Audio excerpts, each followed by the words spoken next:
Hello everyone, this is CJNovo992 and today we're back from the brand's new video, and today's video we're here to say one thing and one thing only. Finally! We've won a game. That's right people, we're finally back into the business of picking up wins after losing 3 of our last 4 matches. And again, people could try and poke holes in that and try and make excuses. Well, it's this team. St Mirren's been playing poorly. Look at their position in the league. Well, I watched us struggle versus bottom of the league Dundee, who couldn't kick their own arses. And only in football, people, you can only ever beat what's in front of you, and I think that game of football had a lot more gone up here than maybe the challenge and the test that they faced on the actual part, because we had to find ourselves, we had to get our swagger back. And I think the longer you watch today's video, the more you watch to see that we do eventually get to those spots and get to those areas as we come away with a very, very strong performance which sees Rangers 4, St Mirren 0. And I'll be honest with you people, I know it's not the greatest position we want to be ourselves in, but you've got to enjoy the highs when you get them, because you know how hard life can be, people. So I am going to be smiling in today's video despite what's happened recently. I'm going to be enjoying myself. I will be having fun. Hopefully you are too, people, because again, it's a roller coaster, no just a straight incline when you're supporting a football team. And we've had a few lows recently, so let's go ahead and discuss a high as we made a couple changes going in to this game of football, which honestly wound me up a little bit. But again, they worked in a way, because we saw Aaron Ramsey start the game of football after being judged not needed during Thursday night. But again, that might just be the usage, and it might turn out to be a masterclass if he goes ahead and starts in this game. But he wasn't the only change to go in with the starting 11. We saw Helander get introduced back in at the centre-back spot. We saw Barisic again return back to his charger port, which is of course Paisley. And you got to see the front three, which for me was the talking point going into this game of football. And for me, where I went, right, I'm actually wanting to see how this works, because how many times have we sat here, especially recently under Giovanni Van Bronckhorst, and talked about it's only Ryan Kent and whoever's up front, and we've got nothing doing that right hand side. There's no pace, there's no penetration, there's nothing doing the right, because we're usually playing an out of form centre mid there who's very, very slow, and we give other people chances there. And we normally didn't have Son, and we were quite off balanced, and it never works out. And for me, ladies and gentlemen, what you saw from this game, despite it not being a perfect performance overall, you saw just what the threat of having 3 quick players or 2 quick players on the wing can actually do, and the spaces and the way it makes the opposition behave, something we haven't done enough of recently. And we saw it with Sakala down the right hand side asking a couple of questions, and obviously Ryan Kent doing what he does. That right there actually gives me the perfect transition at the very first highlight and the very first goal in this game of football, because it came down the right hand side where Tavernier whips in a ball. Now it's just over Kemar roofe, but it falls to Ryan Kent down the left hand side. And if you go back and if you look at that goal, Ryan Kent hasn't got 2 men on him, people, because we've actually got people and threats on the part. They can't just go, right, we can take one guy for here, because we didn't need to worry about the entire side of a freaking part, because there is threat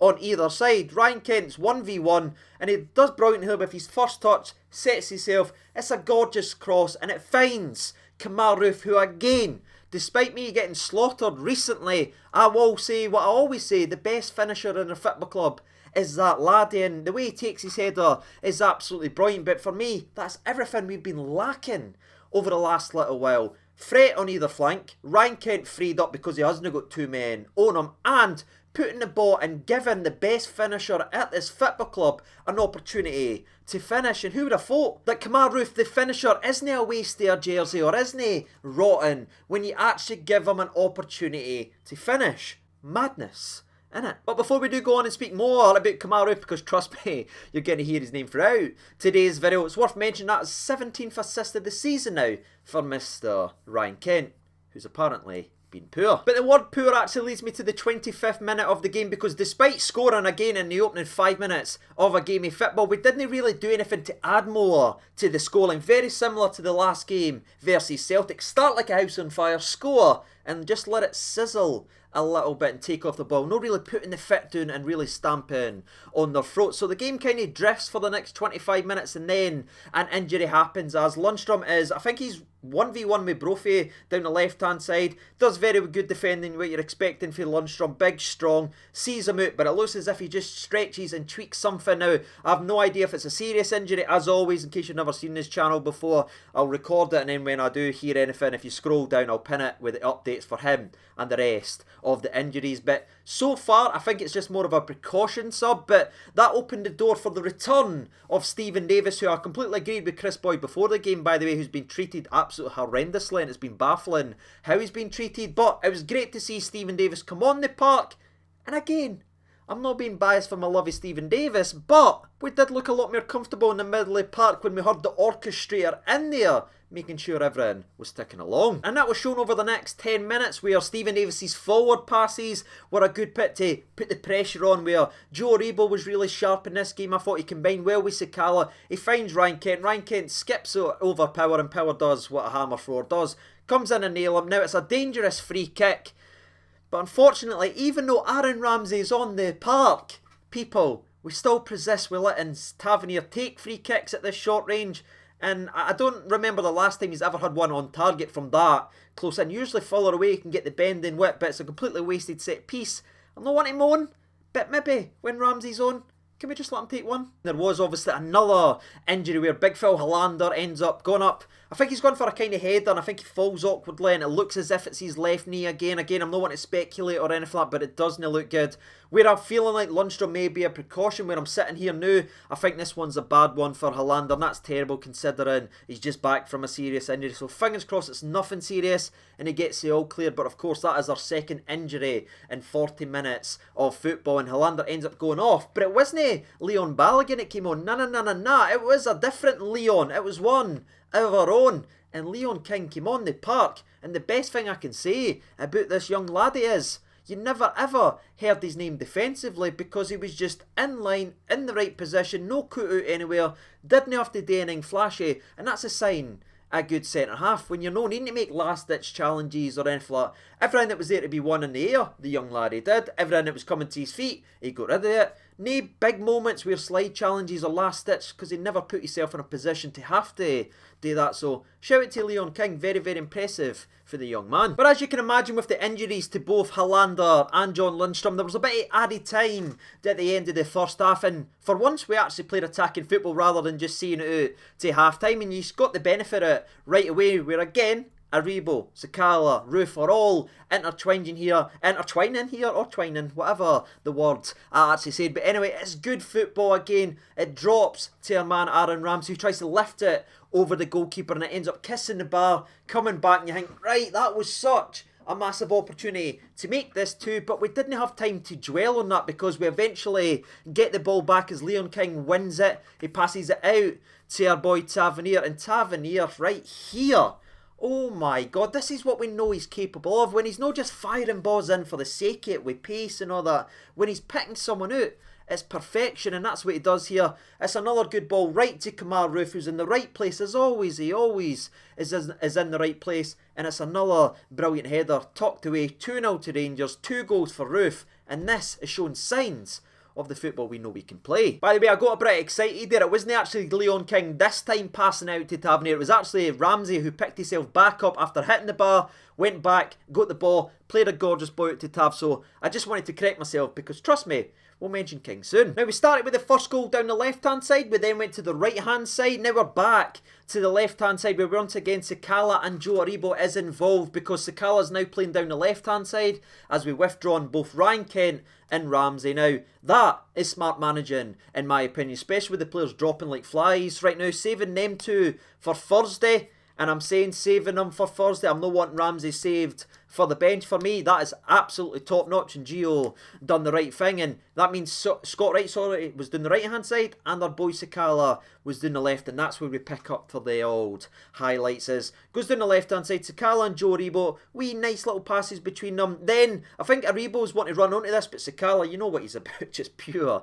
pace. And what I like about Sakala is here, because you know sometimes his deliveries are like Hermes. You never know what you're going to get, and when it usually does eventually come, it's usually all wrong. But this time, he'd up, finds Kemar Roofe and just picks him out with a nice little drilled pass. Now it's good defending originally, as Kemar Roofe tries to get in and flick it, hits off the defender, but Roofe is sharp is attacking. He's there for the rebound. Slapped in. 3-0 to Rangers. 3 goals for Roofe. Now 3-0, you're thinking to yourself, right, St Mirren must take the handbrake off here and really go for it. But it's Stephen Robinson, people, you know. He's still protecting that 3-0 loss. So it was more Rangers dominating the football over the next 5 minutes or so. But then we got the substitution that I actually asked for on Twitter. Kemar Roofe off, saving him for Thursday. And our boy Amad Diallo on. And where I wanted a moment, I didn't quite get it for the young laddie. But he is involved in some good play just before he has that miss. Because in the 64th minute, it's gone down the left-hand side. Sakala pings it in to Diallo, who does a very, very clever dummy when someone's